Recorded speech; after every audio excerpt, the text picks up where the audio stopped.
Hey, what's going on, guys? Welcome back to the GM. It is your guy, Boulanger. And up next, we're going to be talking about have the Baltimore Ravens closed the gap on the Kansas City Chiefs. Do me a quick favor, hit like, subscribe, hit the notification bell so that you get updates when we upload new content. Let's go. So, first and foremost, excuse any background noise. Got some construction going on. Duke Energy is outside, putting in some new utilities. So please forgive any background noise. All right. But so this video was prompted by an article that I read where Mike Florio stated that he believed the Baltimore Ravens were close to being able to challenge the Chiefs at the top. Okay. And so, in this article, it quoted three teams or identified three teams that were at the top. And basically, either one of these teams could represent the AFC in the Super Bowl at any given time. And those teams were the Chiefs, who are the champs, the Buffalo Bills, and also the Cincinnati Bengals. Now, the Bills have been supposedly um, competitive for Super Bowl contention over the last 3 years, possibly 4 years. But for whatever the reason, they've never gotten over the hump, but they have been to the AFC Championship, and they also did put away the Baltimore Ravens in the playoffs in 2020. And then we understand that the Cincinnati Bengals have come on strong over the last 2 years. Uh, one Super Bowl ago, they actually were the representation for the AFC in the Super Bowl, and then last year they made it to the AFC Championship. But when you pose the question, have they closed the gap? The question is not have they closed the gap on the Bills or the Bengals. It's really have they closed the gap on the Chiefs. In the Patrick Mahomes era, they've been to the AFC Championship 5 times. They've gone to the Super Bowl 3 times. They've won the Super Bowl twice, and Patrick Mahomes has two league MVPs and two Super Bowl MVPs. So you don't get much dominant than that, or you don't get much more dominant than Patrick Mahomes and the Kansas City Chiefs have been. So whenever we pose that question, right, we have to look at why the Chiefs have been so dominant. Now, Patrick Mahomes is great. He's elite, talented. He can make plays with his arms for sure, and he can make plays with his feet. But he has had access to elite weaponry, starting with Travis Kelce and trickling down to, at one point, Tyreek Hill, McCole Hardman, so on and so forth. Um, and then they lost Tyreek Hill, and they picked up some requisite parts, and won Super Bowl again. And so we have to look a little deeper than just the weapons and the player Patrick Mahomes on why they would be able to, stay that dominant even after losing a big time player like Tyreek Hill. And the answer is they have elite offensive coaching. And I preface the statement on offensive coaching, not to dismiss the defense, but they have had elite play calling on the offensive side of the ball. So when they needed a first down, they could go get a first down. When they needed to pick up a fourth and whatever, they could pick up that fourth and whatever, right? And so the Chiefs have had elite play calling, elite route concepts. And then on a time or two when they needed to lean on the running game, they could lean on the running game. So, and I think that's all a part of schematics and coaching. Now, when we flip to the defensive side of the ball as it pertains to the Kansas City Chiefs, they've had some good coaching over there too. I think their defensive coordinator was Steve Spagnuolo. I may be incorrect in that, but he would dial up a good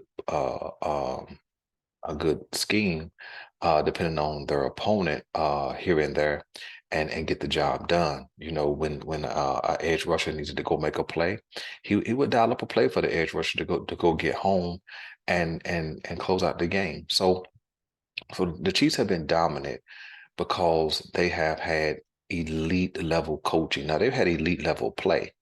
Mahomes and Kelce, it doesn't get much better than that. With uh Jackson and Mark Andrews running a close second. But so those two have been certainly elite, and but you've seen elite coaching all the way around, and so I think that's why the Chiefs have been so dominant. Now, have we closed the gap?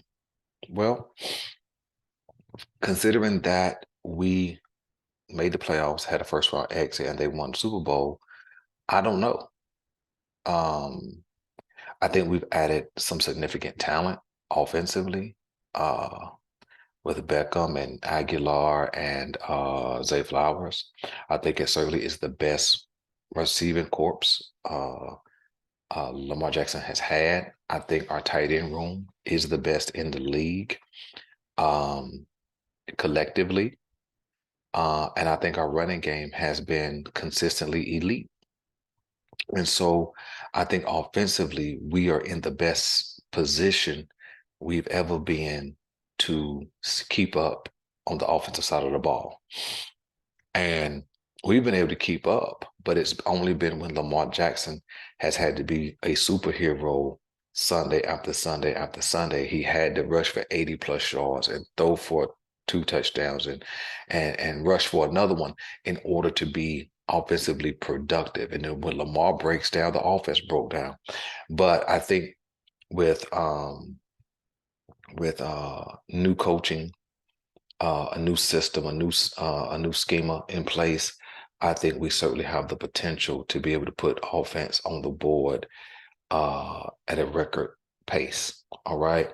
And then whenever we flip to defense, I thought we've always been, in a top 10-ish scenario, except for a couple of years when we had just tons of injuries, and you can't sustain when your entire secondary is gone, and when your defensive linemen are on injury reserve and that kind of thing. But I think last year our defense played at a top 5 level for sure. I think that we have made some improvements personnel wise on defense, especially in the middle at the linebacking corps, adding Roquan and then Trenton Simpson, which I think we'll use in a really significant way. I think Rock Yassin is an upgrade at the cornerback position over Marcus Peters. And so I think that we have the potential defensively to kind of perform well against a Kansas City offense. And so that's really what it's going to come down to is our defense against their offense and our offense against their defense. It's not really a Mahomes versus Jackson situation. But I think that comparably, we do have an offense that can put up points with their offense at this point. Health being the only barrier. And I think we have a defense that definitely keeps us in the game. So if we need to make some plays late, I think we certainly have that ability. But have we closed the gap? I cannot say that only because we haven't seen the product on the field. We've only seen it on paper. Okay. So yes, the Chiefs are the class of the AFC. Shoot, they're the class of the NFL right now because they are the champs. And in the famous words of Ric Flair, in order to be the man, you have to beat the man. And so that's where we are. But I think we could be headed for a collision in the playoffs if all things work out as expected. So listen, I'm your guy Boulanger. This is the GM. And before we close up, do me a favor. Let me know. Let me know what you think. Do you guys think that we have closed the gap on the Chiefs? And maybe a better question. Maybe the better question is not have we closed the gap on the Chiefs, but have we passed the Bills, and are we on par with the Bengals? So listen, let me know what you want me to know, man. What you think about this scenario, this question? Are we close, like Mike Florio says, or do we still have some ways to go? I'm out.